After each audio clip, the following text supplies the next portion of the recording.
Gracias, Gerardo, un gusto tenerte acá. Gracias por la invitación, como siempre. Bueno, partiendo de tu inicio de la editorial y citando bíblicamente a Sodoma y Gomorra, también existió en la Biblia una tierra prometida y un pueblo caminando hacia ella con todos los avatares que significó el trayecto. Entonces, lo primero que se me ocurre pensar es que si uno no quiere ser tremendista, que es muy fácil serlo con la realidad que estamos viviendo, y tratando de buscar de algún lado el optimismo, yo creo, y acá la próxima invitada lo va a decir con mucho más conocimiento que yo, que desde por lo menos la macroeconomía el rumbo es el correcto. Esa es mi opinión.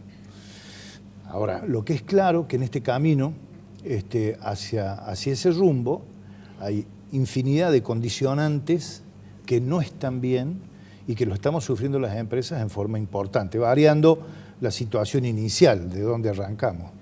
Obviamente no es lo mismo una gran empresa que una pequeña empresa. La pyme hoy está muy comprometida porque su fuente de financiación está absolutamente desaparecida a partir de las tasas que tiene el mercado. Y el capital de trabajo necesario para seguir funcionando en un marco además de recesión es grave. Con lo cual es impensable imaginar un futuro inmediato dentro de esa coyuntura un poco extendida, que no venga algunas medidas asistencialistas, diría, sobre los sectores productivos más comprometidos en este escenario general. Esa es como primer opinión. Usando un poco tu editorial, inclusive, cuando dices que nadie arrancó sin haber pasado luego antes por una enorme crisis, te comentaba también, ¿no? Me viene a la mente en la década del 80 que estuve en Francia un tiempo y tenía varios venezolanos que compartíamos, en fin, nos formábamos en la especialidad como médicos. Y bueno, era imposible hablar con ellos en aquel momento por su enorme altanería, dada por su condición de venezolano y la gran riqueza que tenían al estar navegando sobre el petróleo. No había forma que Venezuela pasase a una situación impensada como la que hoy vive. Bueno, claramente el sentirnos ricos por la presencia del petróleo, creo que en la Argentina no hay petróleo, sí lo hay, porque está vaca muerta, por lo menos hay gas. Pero lo que hemos tenido siempre en mente los argentinos es un petróleo que es el Estado. Y este es el gran mal, desde mi óptica, ¿no?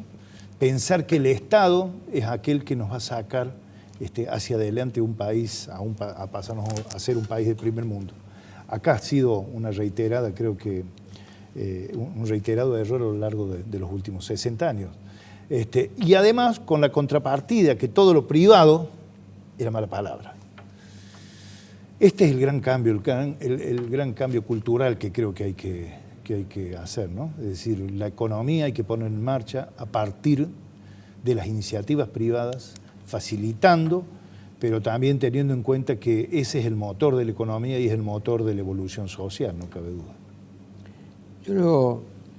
Una de las cosas que hoy comentamos también fue que tal vez sin darse cuenta, el presidente subestimó la capacidad de fuego de la oposición.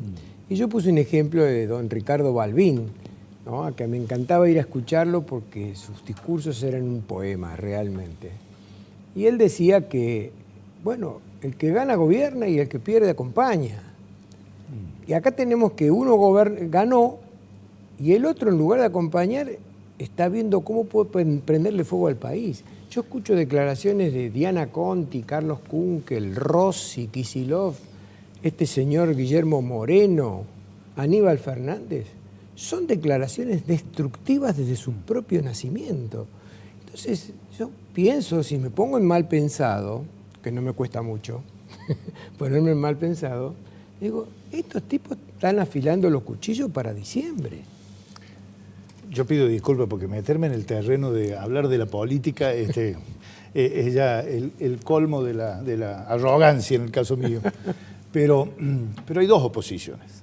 Hay otra oposición mucho más moderada, una oposición, y lo digo está referida en el peronismo federal. Claro, Schiaretti, Urtubey. Schiaretti, donde está Urtubey, donde está Pichetto. Pichetto, inclusive, que ha sido gran protagonista principal que no tiene esa visión y está acompañando.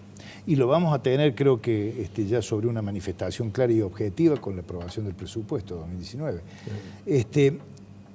Entonces, si es así, si así fuese, y el recambio viene a partir de ese peronismo federal y no de los extremos que se podrán llamar una vuelta al kirchnerismo o un escenario parecido al que está viviendo hoy Brasil con su futuro candidato o su futuro presidente, bueno, tal vez sea el inicio de una alternancia sana, ojalá, pero bajo criterios de cambio ya mucho más profundo, como recién hablábamos también, lo que significa la clave de que para un cambio cultural lo primero que tiene que empezar a funcionar bien es la justicia. Ahora, fíjate vos que hemos nombrado a 3 personas de una oposición tolerante, como el caso de Schiaretti, Urtubey y Pichetto. Los 3 juntos no miden sumados lo que mide Cristina, que mide hoy el 31% de imagen positiva y con intención de voto. Entonces, ¿qué quiere decir esto? Esto quiere decir que cuando hace 1 año y medio, yo, discúlpeme que sea tan plomazo y tan pesimista en algunas cosas, pero ¿sabe qué ocurre? Que trato de tener la mayor cantidad de información posible para poder medir mejor el problema. Hace 1 año y medio la Universidad Católica Argentina, escandalizada por el problema del fracaso en las pruebas PISA, de la cual hace 3 años fuimos excluidos por falsificar las pruebas y todo eso, vergonzoso, hizo una encuesta entre estudiantes secundarios y llegó a la conclusión de que el 51% de nuestros estudiantes secundarios son analfabetos funcionales. Claro, eso era toda una preocupación, porque decir, ¿cómo puede ser? Porque la educación se recibe en la casa y la instrucción en los colegios. Si fracasan los padres con la educación en la casa, va a fracasar la instrucción. Y si un chico maltrata a una maestra, el padre en lugar de ir a pedir disculpas va y le pega a la maestra, estamos liquidados. Entonces la Universidad Católica decide extender su estudio llevándolo a los hogares. A ver, ¿por qué había tanta cantidad de chicos con el 51% eran analfabetos funcionales? Y resulta que las cifras finales le da que el 63% de los hogares de esos chicos eran analfabetos funcionales. Entonces, ahí tenés la respuesta al 31% de la intención de voto a Cristina. Es decir, hoy por hoy, la sociedad argentina adolece de tanta cultura, de tanto conocimiento, de tanta inteligencia, si querés agregarle, que da lugar para cualquier aventura política. Bueno, no cabe duda que inclusive, no como aventura política, sino como análisis seguramente del peronismo federal, su problema es Provincia de Buenos Aires. Claro. Porque eso el Gran Buenos Aires. El Gran Buenos Aires. El Gran Buenos Aires, sin duda. La marginalidad es algo a resolver en paralelo y eso sí va a llevar muchos años. Desde lo que significa, sobre todo, como bien lo dice, desde la educación, arrancando de eso. Pero la justicia, yo soy optimista también, porque la muestra de lo que está ocurriendo, quizás con un extremo esfuerzo, hasta para los propios jueces, y no lo digo por esfuerzos que no tengan intereses individuales, inclusive, la justicia está funcionando. Tenemos una gran cantidad de empresarios y una gran cantidad de políticos presos, y eso, bueno, no es un hecho menor si lo vemos en el tiempo comparativamente con los últimos 30 años.